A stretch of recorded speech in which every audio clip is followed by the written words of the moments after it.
teman-teman, kembali lagi dengan saya Revoli Katarina Stongkir dari Prodi Manajemen Informatika dengan NIM 2505102041. Nah, di sini kembali saya menjelaskan materi maupun bagian materi dari logika matematika, yang dimana materinya tersebut tentang logika predikat atau LP. Nah, apa sih definisi dari logika predikat ini? Logika predikat adalah perluasan dari logika proposisi yang memungkinkan kita menyatakan kalimat lebih kompleks dengan menggunakan predikat, variabel, dan kuantor.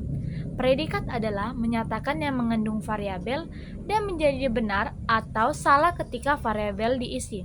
Contohnya, mahasiswa X.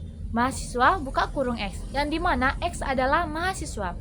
Contoh yang kedua itu lebih tinggi buka kurung X, Y, yang dimana X lebih tinggi daripada Y.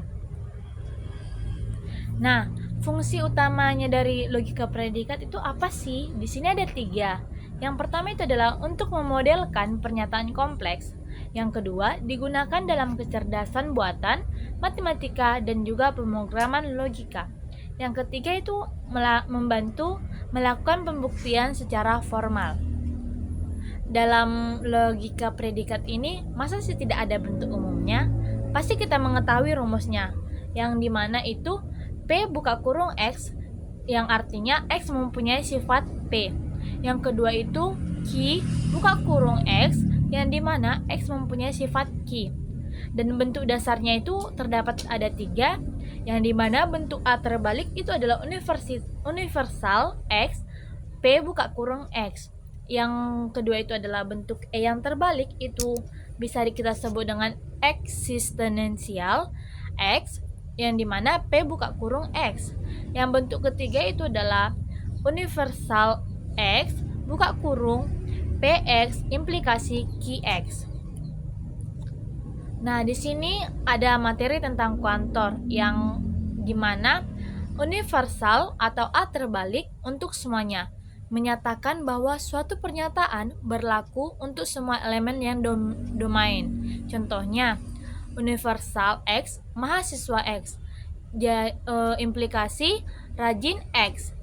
Yang kedua itu adalah eksistensial atau ada strip terdapat, yang menyatakan bahwa setidaknya satu elemen dalam domain memenuhi pernyataan. Contohnya, eksistensial X, suka buka kurung X, musik tutup kurung.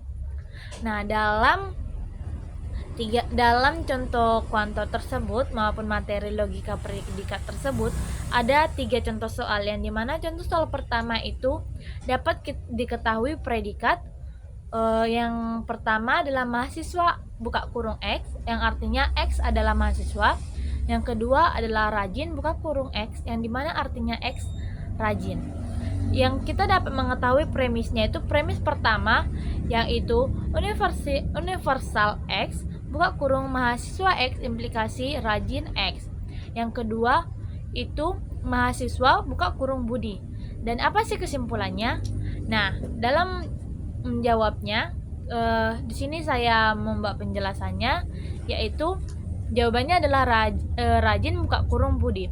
Artinya itu adalah premis 1 itu semua mahasiswa itu rajin, premis 2 itu Budi adalah mahasiswa. Maka berdasarkan modus ponens ataupun materi sebelumnya, jadi Budi termasuk ke kelompok yang rajin. Nah, kenapa sih jawabannya itu adalah rajin buka kurung Budi? Kita bisa melihat dari soal sebelumnya itu adalah premis 1 dan premis 2. Nah, di sini universal X itu mahasiswa implikasi rajin, dan mahasiswa itu Budi. Jadi dalam logika matematika, ekspresi logika, kita dapat menggunakan modus ponens, yang dimana dapat kita simpulkan itu Budi termasuk sekelompok yang rajin. Jadi dalam logika predikat, jawaban akhirnya itu adalah rajin buka kurung Budi. Artinya itu Budi adalah mahasiswa yang rajin. Nah, contoh soal yang kedua itu adalah dapat kita ketahui predikat. Yang pertama itu adalah pintar buka kurung X, yang artinya X adalah pintar. Yang kedua itu suka matematika buka kurung X, yang artinya X itu adalah suka matematika. Nah, premis satu itu eksistensial. Premis satu itu adalah eksistensial X buka kurung pintar dalam kurung X dan suka matematika tutup kurung X. Yang premis kedua itu adalah nama orang yang mungkin Ali, Denny, Rina. Dan pertanyaannya adalah apa arti dari premis tersebut dan apakah kita dapat menentukan siapa orangnya? Nah, di sini saya akan membuat penjelasan tentang jawabannya. Jadi, premisnya yang berarti itu ada setidaknya satu orang yang pintar dan suka matematika. Apa sih penjelasannya? Kenapa bisa jawabannya seperti itu? Itu yang ada 3 langkah.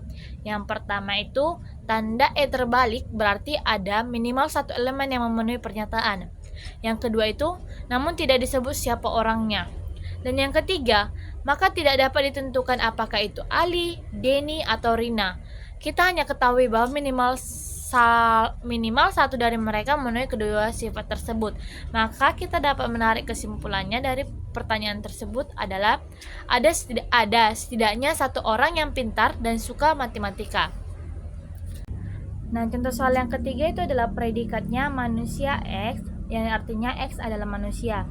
Predikat yang kedua itu adalah mati X, yang dimana X akan mati. Premis pertama itu adalah universal X, yang dimana manusia X implikasi mati X. Maka yang kedua itu manusia adalah Socrates. Maka kesimpulannya apa sih kesimpulannya? Nah, saya akan menjawabnya. Nah, jawabannya itu adalah mati dalam kurung Socrates. Yang penjelasannya itu adalah artinya premis universal menyatakan semua manusia pasti mati. Dan premis kedua itu menyatakan bahwa Socrates adalah manusia. Maka dengan aturan inferensi atau modus ponens, kesimpulannya adalah Socrates akan mati. Jadi dalam bentuk logika predikat itu adalah mati dalam kurung Socrates. Oke teman-teman, terima kasih atas waktu dan juga kesediaan teman-teman untuk mendengarkan maupun memahami materi tentang saya. Dan saya minta maaf atas kesalahan tutur kata maupun penjelasan saya yang kurang jelas. Saya pamit undur diri dan terima kasih buat teman-temannya. Dadah, see you.